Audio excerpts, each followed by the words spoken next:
Hello everyone, this is Highlander from MTG Cardsmith doing another custom Magic the Gathering card review, and today we're reviewing a card by Sweda. Take a sip of my tea. Hope you guys heard that.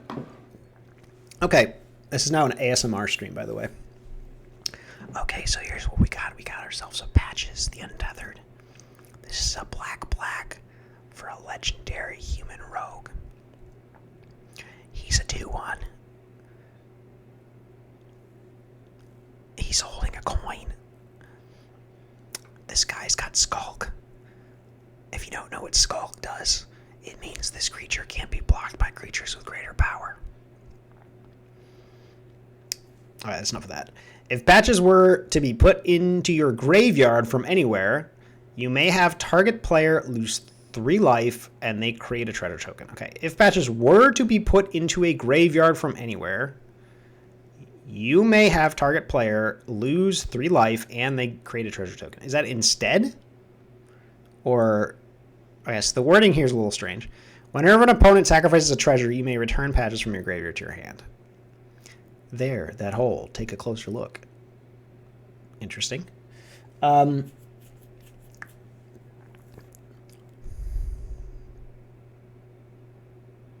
Okay, so the wording on this one's a little strange. I think what you're intending is when patches, from anywhere. Okay, so when patches is put into a graveyard from anywhere, you may have target player lose 3 life, and they create a treasure token. You may have target player create a treasure token and lose 3 life. Let me just write this out. All right, Skulk. Whenever patches is put into a graveyard from anywhere, you may have target player create a treasure token. If you do, they lose 3 life. Something like that. Whenever an opponent sacrifices a treasure, you may return patches from your graveyard to your hand. Okay, so that's probably the way I would word this card, because the way it's worded right now is it looks a little bit like a replacement effect when you read it. It's not quite, it doesn't quite have the wording for it, but because you're using this were here, it kind of makes it seem like that's what's going to happen. So you may want to word it a little bit differently. Okay, so as far as this card, okay, so like a 2 mana 2/1 is not particularly exciting. This, and it's got Skulk, but it's a 2/1, so like it's still, any card that's going to be able to block this thing will block it, essentially. Although you don't really want to block it, because, well, actually, okay, so again, let's just think of a couple scenarios. So let's say you play this guy on 2, on the play, you get an attack in, let's say, and then the next turn, or let's just say you attack and they block, and patches dies. Now, you give them a treasure and they lose 3 life, right? So they're down 3 life, but they've killed your patches. They can just not sack this treasure for the rest of the game, and patches will never come back. All right? Is that bad? I mean, you've made him lose 3 life, I suppose, and so yeah, I mean, he's done a little bit of damage. It's not particularly exciting, really. But you've traded for a creature and dealt 3 damage to them. It's not bad if they never sack the treasure. If they do sack the treasure, you get patches. You get to return patches from your graveyard to your hand, and then you get to replay them, and then the cycle sort of continues. But patches is really not that threatening, to be honest. Like, even if they sack the treasure and you get patches back, you still have to pay the 2 mana to play a 2/1 Skulk, and like the longer the game goes on, the less good a 2 mana 2/1 Skulk will be.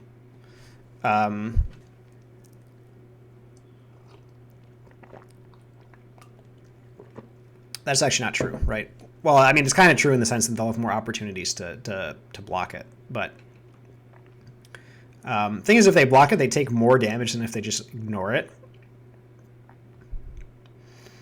The clock here isn't like quite fast enough to really make them regret sacrificing that treasure, right? Because it's like, okay, so if they block it, they lose 3 and they get a treasure, and that's actually quite good for them because now they can sack the treasure and ramp something out. So now they get to play something that's like bigger than normal. You get your patches back, but like now you need to actually spend 2 mana to play a 2/1, and they've ramped out, you know, some kind of a 4 or 5 drop or something. So it's like you're probably not wanting to spend your mana on patches. You're probably going to try to deal with whatever it is that they actually played on their turn. You know what I mean? So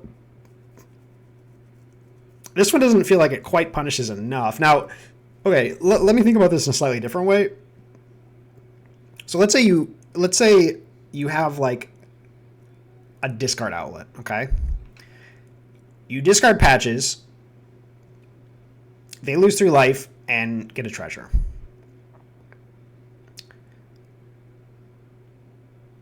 Now they probably don't want to use the treasure because if they do, you get patches back and you just get to discard them again. So like that's actually a little bit scarier if you have a way to repeatedly discard him from your hand, because then you're not actually spending the mana on patches. You're just discarding him, draining, you know, bumping the knighting them, whatever, they get a treasure.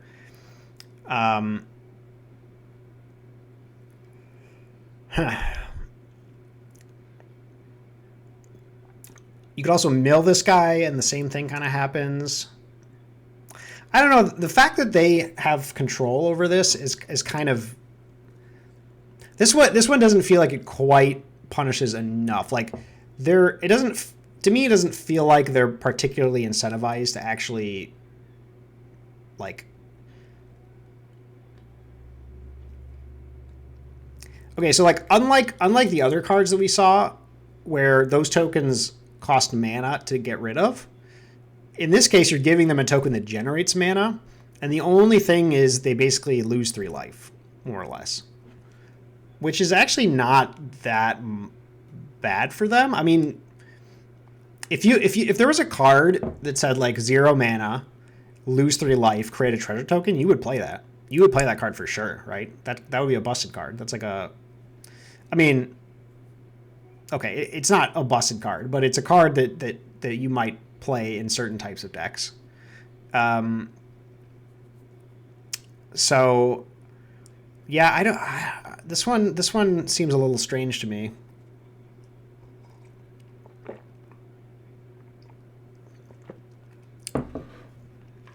To me, like, the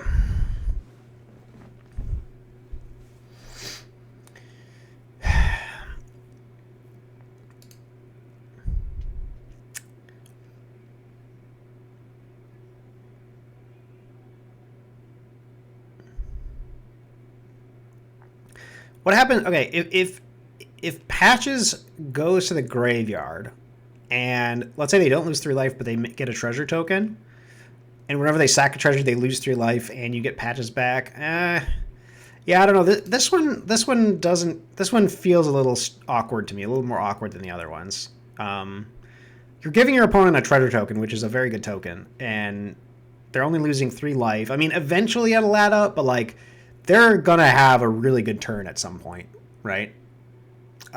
Especially since having multiple treasures is actually like not... You're not punishing them for having multiple treasures, only for having at least 1 treasure. You can't get them back from your graveyard multiple times, right? So if they build up like a couple treasure tokens, like, I don't know, let's say you have 2 patches or something, or they have other ways to make treasure tokens, they could actually just have an insane turn, and then you get your patches back, and you stare at your patches in your hand, and you're like, well, I don't really want to play this card. It doesn't really do anything right now.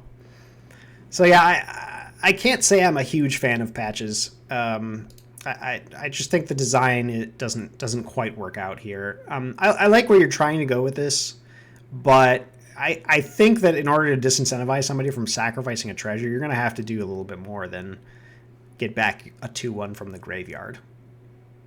Maybe if I put him into play, you might start talking then, because then this becomes sort of a recursive threat. But the fact that you have to spend the mana on and recast him is kind of a kind of bad for you. This card seems more bad for you than for your opponent, to be quite honest, the way it is right now. So yeah, so for Patches, I'll give Patches a 5 out of 10. I don't like the white background on the art for one, but I just think that the design doesn't quite work out here. Yeah, so we'll go with a 5 out of 10 for Patches. But, it's a cool idea. I think there may be some versions of this card that could work out. You'll just have to kind of, find them. Easy, right? Easy. Just find a better way. All right, guys. Thank you guys for watching. I'll see you next time.